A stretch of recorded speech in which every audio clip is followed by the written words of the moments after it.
അവനെ പിടിച്ചോ? ഇല്ല സാർ.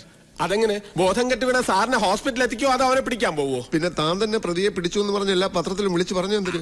അതങ്ങനെയല്ലേ സാർ. കർത്താ സാറിന്റെ നേതൃത്വത്തിൽ CI വിഘ്നേഷ് പ്രതിയെ പിടിക്കും. തന്നെ സാർ സ്ട്രെയിൻ ചെയ്യരുത്. നെഞ്ചിന്റെ സെൻട്രൽ പോയിന്റിലാ കമ്പ് കൊണ്ടത്. അതുകൊണ്ടല്ലേ സാർ നേരെ ഇങ്ങോട്ട് കൊണ്ടുവന്നത്. അവനെ പിടിക്കാൻ പറ്റിയില്ലല്ലോ. സിറ്റി മുഴുവൻ അവനെ അരിച്ചു പറക്കുന്നുണ്ട് സാർ.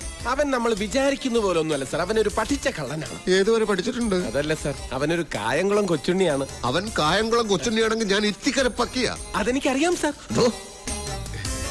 എടോ, മിനിസ്റ്ററുടെ പേഴ്സണൽ ഫോണിലേക്ക് വന്ന നമ്പറുകൾ ട്രേസ് ഔട്ട് ചെയ്തോ? ഉവ്വ് സാർ. 7 മണിക്ക് വിളിച്ചത് ലീഡർ KR ആണ്. 7:15 വിളിച്ചത് സിറ്റി ഹോസ്പിറ്റലിൽ നിന്നാണ്. 7:30 വിളിച്ചത് പാപ്പച്ചൻ ഗ്രൂപ്പ് MD പാപ്പച്ചനാണ്. 7:40 45 വിളിച്ചത് മിനിസ്റ്ററുടെ 2 സ്ഥിരം കക്ഷികളാണ്. അതാര്? മിനിസ്റ്ററുടെ 2 വീക്ക്നെസ്സുകൾ. അവർ ആ സമയത്ത് അവിടെ വരാനും സാധ്യതയില്ല. കാരണം അവര് അതർവൈസ് എൻഗേജ്ഡ് ആയിരുന്നു. Somewhere else with some other persons. അതൊക്കെ സാറിനോട് പറയാൻ എനിക്ക്. എന്തൊരു വെയില. പമ്പെന്ന് ഇറങ്ങാൻ 10 മിനിറ്റ് താമസിച്ചു മലയാളി. അയ്യോ, നിക്കടാ അവിടെ.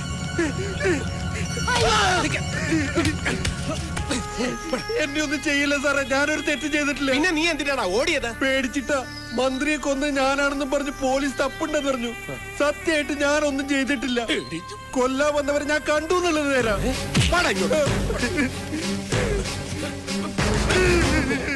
പുതിയൊരു തെളിവ് കിട്ടിയിട്ടുണ്ട് സാർ. മിനിസ്റ്റർ കൊന്നയാളെ ഇവൻ കണ്ടു. എന്താ നിന്റെ പേര്? അറുമുഖൻ. ഓ, മിനിസ്റ്ററുടെ കുക്കായിരുന്നു അറുമുഖൻ. നീ എന്തിനാ ഇവിടെ വന്നത്? ജോലി ചെയ്യുന്ന പമ്പിലെ മുതലാളി പനിയായിട്ട് കിടക്കുന്നുണ്ട്. തൊട്ടടുത്ത മുറിയിലാ. മുറി മാറി കയറിയതാ. നടേശൻ മിനിസ്റ്ററെ കൊല്ലാൻ വന്നവരെ നീ എങ്ങനെയാ കണ്ടത്? അത് ഇവനെ വിശ്വസിക്കരുത് സാർ. ഇവന്റെ സംസാരം കേട്ടിട്ട് ഇവനും കൊലപാതകത്തിൽ പങ്കുണ്ട്. ഇല്ല സാർ. മിനിസ്റ്റർ മരിക്കുന്നതിന് 2 ദിവസം മുമ്പ് എന്റെ കർണക്കുറ്റിക്ക് അടിച്ച അവിടുന്ന് ജോലിയിൽ നിന്ന് പുറത്താക്കിയത്.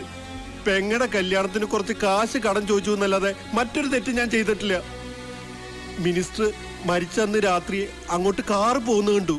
മുഖത്തോക്കി 2 വർത്താനം ചോദിക്കാൻ ചേട്ടാ ഞാൻ അങ്ങോട്ട് കയറി ചെന്നത്. എന്നിട്ട് അപ്പോ പെട്ടിക്കടയുടെ മുന്നില് പോലീസ് ജീപ്പ് കിടക്കുന്ന കണ്ടു.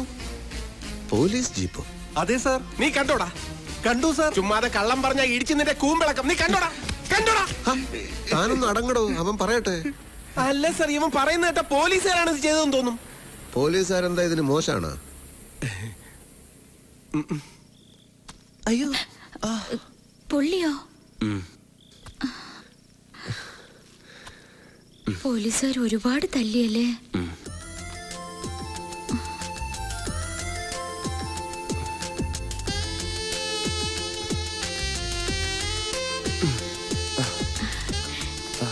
രമേശ, ഞാനൊരു കാര്യം പറയട്ടെ.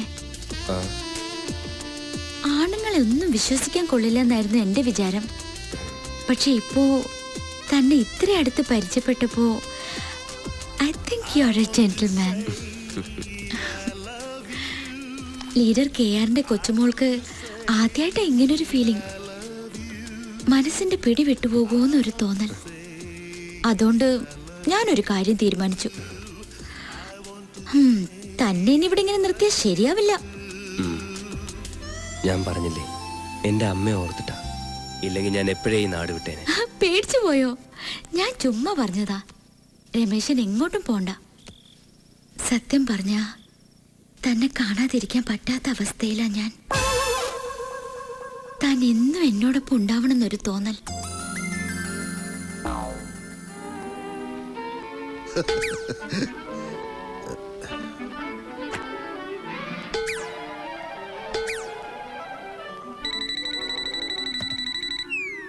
യെസ്, ഞാൻ ദിനേശനാണ്.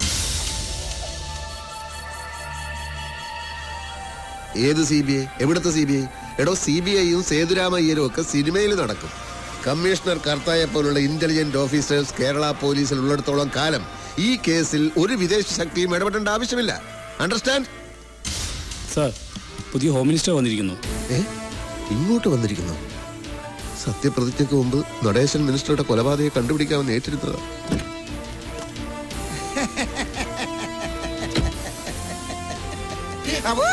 സുഖം തന്നെ അല്ലേടോ സാർ? ഒരു മുന്നറിയിപ്പില്ലാതെ പെട്ടെന്ന് ഇങ്ങോട്ട്. മിനിസ്റ്റർ തങ്കപ്പൻ അങ്ങനെയാണ്. സുനാമി പോലെ വരും പോകും. പോലീസ് ഡിപ്പാർട്ട്മെന്റ് എപ്പോഴും സ്മാർട്ടിഫിക്കേഷൻ ആയിരിക്കാൻ വേണ്ടിയുള്ള ഒരു സ്ട്രാറ്റജിയാണ്. സ്ട്രാറ്റജി എന്നാ സാർ ഉദ്ദേശിച്ചത്? എന്നെയാണ് പറയാൻ വന്നതും. സാർ അകത്തോട്ടിരിക്കാം. അയ്യോ, വൈ നോട്ട്? എനിക്കങ്ങനെ തന്നിൽ താന്നവരെന്നോ വലിപ്പ ചെറുപ്പ വ്യത്യാസമോ ഒന്നുമില്ല. എവിടെ വേണമെങ്കിലും ഇരിക്കും. താനിരിക്കും. വാടോ. പറഞ്ഞിരുന്നെങ്കിൽ ഞാൻ അങ്ങോട്ട് വരുമായിരുന്നു.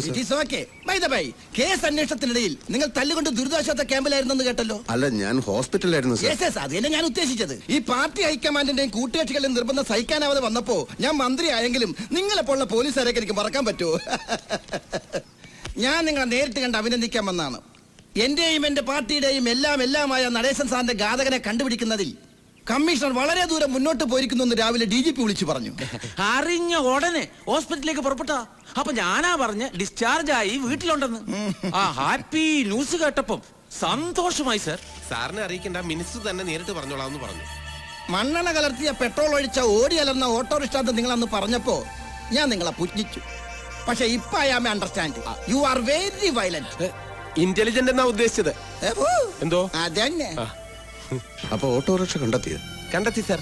ഇന്ന് രാവിലെ ഡ്രൈവറെ കസ്റ്റഡിയിൽ എടുത്തിട്ടുണ്ട്. അയാളെ ക്വസ്റ്റ്യൻ ചെയ്തു സാർ. ഓട്ടോയിൽ വന്ന ആളെ തിരിച്ചറിഞ്ഞിട്ടുണ്ട്. ആരാണ് അയാൾ? സാർ സംശയിച്ച ആള് തന്നെ. ഇനി എത്രയും പെട്ടെന്ന് പ്രതി അറസ്റ്റ് ചെയ്യണം. സർ, ഞാൻ മന്ത്രി കസേരയിൽ കയറിയ ഉടനെ ഈ കേസ് തെളിയിക്കാൻ പറ്റിയാൽ അതെനിക്കൊരു ടാറ്റിഫിക്കേഷനാ. എന്റെ വക ഒരു പ്രൊമോഷൻ കമ്മീഷണർ കർത്താക്കി. സാർ, കർത്താ സാറിന്റെ കൂടെ ഇൻവെസ്റ്റിഗേഷനിൽ ആക്റ്റീവായിട്ട് ഞാനും ഉണ്ടായിരുന്നു. തനിക്ക് ഉണ്ടോ പ്രൊമോഷൻ? എന്നും ഇങ്ങനെ വെറും CI ആയിട്ട് ഇരുന്നാ മതിയാ? ഒരു ASI ഒക്കെ ആവണ്ടേ? വള്ളറക്കടോ, വണ്ടി ഇറക്കടോ. താൻ ASI ആയാൽ എനിക്കത് വലിയ സർട്ടിഫിക്കേഷൻ ആയിരിക്കും. സാർ, എന്നെ വിശ്വസിക്കണം സാർ. ഞാൻ പറഞ്ഞതെല്ലാം സത്യമാണ്. ഓക്കെ. അപ്പൊ നന്ദിനി മിനിസ്റ്ററുടെ പേഴ്സണൽ ബംഗ്ലാവിൽ പോയിട്ടില്ല, അദ്ദേഹത്തെ കണ്ടിട്ടില്ല, അദ്ദേഹത്തിന്റെ കൊലപാതകവുമായി യാതൊരു ബന്ധവുമില്ല അല്ലേ? ഇല്ല സാർ. വിഘ്നേഷ് സാർ, ഭാർഗവ അയാളെങ്ങ് കൊണ്ടുവരും. ഇയാളെ അറിയോ?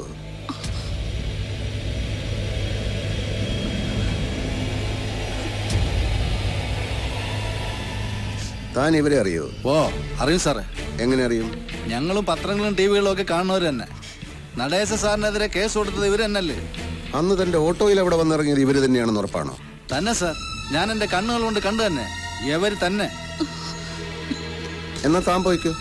ഓ, നന്ദിനി ഇപ്പോഴെന്ത് പറയുന്നു? മര്യാദയ്ക്ക് സത്യം പറഞ്ഞില്ലെങ്കിൽ ഈ ദുർഗയെ കൊണ്ട് ഇടിപ്പിക്കും. ഇത് 98 കിലോ തൂക്കോളാം. വെറുതെ 98 വിടടോ. അവരബദ്ധത്തിൽ ഒരു കള്ളം പറഞ്ഞു പോയി. മനുഷ്യൻ എല്ലാ സമയത്തും സത്യം പറയാൻ പറ്റുമോ? അല്ലേ നന്ദിനി? മിനിസ്റ്റർക്കെതിരെ കൊടുത്ത അപകീർത്തി കേസിന്റെ പരാജയം, കോളേജിൽ വെച്ചുള്ള മിനിസ്റ്ററുടെ ആക്ഷേപ പ്രസംഗം, മകനെ കയ്യിൽ കിട്ടിയാൽ കൊന്നുകളയുമോ എന്നുള്ള ഭയം, ഇങ്ങനെയുള്ളൊരു മാനസികാവസ്ഥയിൽ ഏതൊരാളും കൊലപാതകയായി പോകാം. ദാറ്റ് ഈസ് ക്വൈറ്റ് നാച്ചുറൽ അല്ലേ നന്ദിനി? ഇല്ല സർ, ഞാൻ ആരെയും കൊന്നിട്ടില്ല. പിന്നെ നിങ്ങൾ എന്തൊരു ഗസ്റ്റ് ഹൗസിൽ പോയി? സംഭവം നടന്ന ദിവസം 7:15 സിറ്റി ഹോസ്പിറ്റലിൽ നിന്ന് നിങ്ങൾ മിനിസ്റ്ററുടെ സെൽഫോണിൽ വിളിച്ചിരുന്നു. വേണ്ട നന്ദിനി, കള്ളം പറഞ്ഞ് അധിക നേരം പിടിച്ചു നിൽക്കാമെന്ന് വ്യാമോഹിക്കേണ്ട. എന്തിനാണ് നിങ്ങൾ മിനിസ്റ്ററെ വിളിച്ചത്? മറ്റൊരു വഴി ഇല്ലാഞ്ഞിട്ട്. ഞാനൊരു വഴി പറയാം. പറയുമ്പം അഭിമാനക്കുറവായി തോന്നും. പക്ഷെ ഈ അവസ്ഥയിൽ ഞാൻ ആലോചിച്ചിട്ട് വേറെ ഒരു പോംവഴിയും കാണുന്നില്ല. അറിഞ്ഞ വിവരം വെച്ച് നോക്കുമ്പം രമേശ് ഇപ്പൊ പോലീസിന്റെ കയ്യിലാണെന്ന് ഉറപ്പാ. അവന്മാരെന്തേലും കടുങ്കൈ ചെയ്യുന്നതിന് മുമ്പ് നമ്മൾ എന്തെങ്കിലും ചെയ്തേ പറ്റൂ. നിങ്ങൾ രണ്ടും കൽപ്പിച്ച ആ നടേശ മന്ദിരം ഒന്ന് വിളിക്ക്. ഇനി ഒന്നും ആലോചിക്കാനില്ല. എന്ത് വില കൊടുത്തു രമേശിനെ രക്ഷിച്ചേ പറ്റൂ. അത് അങ്ങോട്ട് വിചാരിച്ചാലേ നടക്കൂ. നിങ്ങളൊന്ന് വിളിക്ക്.